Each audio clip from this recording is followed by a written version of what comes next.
다들 똘똘한 한 채가 정답이라고 하잖아요. 근데요, 오늘은 그 상식을 그냥 완전히 뒤집어버리는 아주 흥미로운 부동산 투자 전략을 한번 파헤쳐 보려고 합니다. 자, 이 좀 반직관적인 아이디어, 이게 도대체 뭘까 궁금하시죠? 이걸 제대로 이해하려면 먼저 이게 정면으로 딱 부딪히는 그 일반적인 믿음부터 한번 살펴봐야 해요. 첫 번째, 똘똘한 한 채 법칙. 그러니까 모두가 믿는 것. 부동산 시장에 정말 지배적인 생각이 딱 하나 있죠. 바로 모든 자원을 완벽하고 가장 핵심적인 단 하나의 부동산에 그냥 몰빵하라는 겁니다. 이게 바로 그 유명한 똘똘한 한 채라는 건데요. 서울 강남 같은 핵심 입지에 있는 비싼 집 하나. 이게 가장 안전하고 최고다. 이렇게 다들 생각하는 거죠. 많은 전문가들한테는 거의 바이블처럼 여겨지고요. 자, 두 번째, 한 멘토의 비밀 철학. 여기서 이제 다른 길이 등장합니다. 이 자료의 저자가 8년차 투자자인데 우연히 정반대의 전략을 설파하는 약간 숨어있는 고수 같은 분을 발견하게 된 거죠. 이분이 이미 부동산 책을 100권 넘게 읽은 나름 베테랑 투자자였거든요. 그런데 정말 잘 알려지지도 않은 어떤 전문가의 블로그 글 하나가 이 사람의 모든 걸 바꿔놓은 거예요.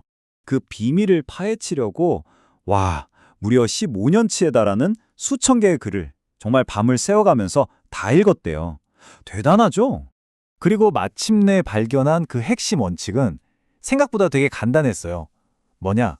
비싼 거 하나에 목매는 게 아니라 저평가된 여러 자산을 그냥 꾸준히 사 모으는 거. 이 단순한 전략 하나로 그 멘토는 20년도 안 돼서 거의 무일품에서 어마어마한 자산을 만들었다는 겁니다. 세 번째, 똘똘한 한 채의 거품. 아니, 그러면 모두가 좋다고 추천하는 똘똘한 한 채 전략에 대체 무슨 문제가 있다는 걸까요? 왜 위험하다고 하는 걸까요? 문제는 바로 인기예요. 인기가 가격 거품을 만든다는 거죠. 자, 생각해보세요. 모두가 원하는 한정탄 운동화 어때요? 가격이 막 천정부지로 치솟잖아요.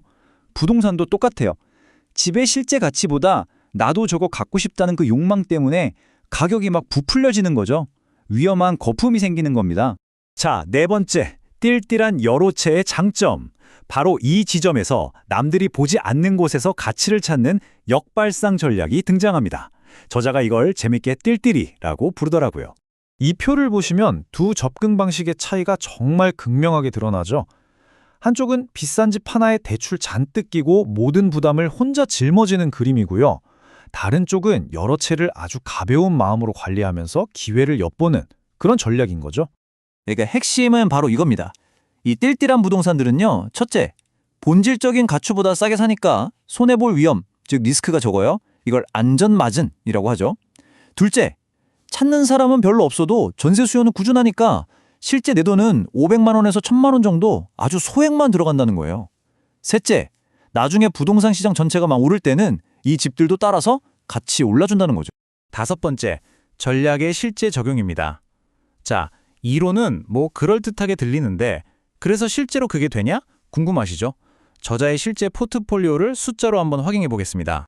첫 번째 사례, 소외된 아파트입니다. 보세요. 경기도에 있는 20년 넘은 1층 아파트예요. 다들 기피하는 조건이죠? 매입가가 1억 6,500만 원인데 전세 보증금이 1억 6천만 원이었어요. 그럼 실제 들어간 내 돈은 세금이랑 다 합쳐서 딱 700만 원. 그런데 이게 6년 뒤에 가치가 3억 원 가까이 오른 겁니다. 수익이 무려 1억 5천만 원 가까이 난 거죠. 700만 원 투자해서요. 두 번째 사례는 더 놀랍습니다. 플러스 프리미엄 거래인데요. 이건 돈을 내고 집을 사는 게 아니라 오히려 돈을 받으면서 사는 거예요. 말이 되나 싶죠? 보세요. 지방도시에 있는 20년 넘은 아파트. 매입가가 9,800만 원인데 대출 5,670만 원에 전세 6천만 원을 끼니까 오히려 1,370만 원이 남는 거예요. 이 돈이 그냥 내 통장으로 들어온 겁니다. 집을 사면서요.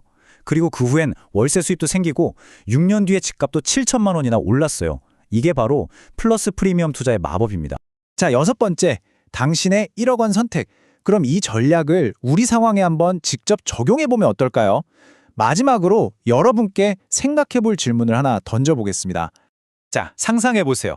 지금 당장 여러분 손에 부동산에 투자할 현금 1억 원이 있습니다. 어떻게 하시겠어요? 자, 경로 A. 똘똘한 한 채를 사는 겁니다. 1억 원에 대출 3억 원을 받아서 4억 원짜리 아파트 한 채를 사는 거죠. 그럼 매달 원리금으로 약 135만 원씩 나가겠죠. 재정적으로나 정신적으로나 스트레스가 엄청날 겁니다. 반면에 경로 B는요, 띨띨한 여러 채를 사는 겁니다. 1억 원짜리 아파트 3채를 사는데 각각 전세를 끼고 사면 대출 하나도 없이, 추가 지출 전혀 없이 살 수 있는 거죠. 삶의 질도 그대로 유지되고요. 어떤 길이 더 현명해 보이시나요? 아마 여기서 집 여러 채면 세금 폭탄 맞는 거 아니야? 걱정하는 분들 계실 거예요.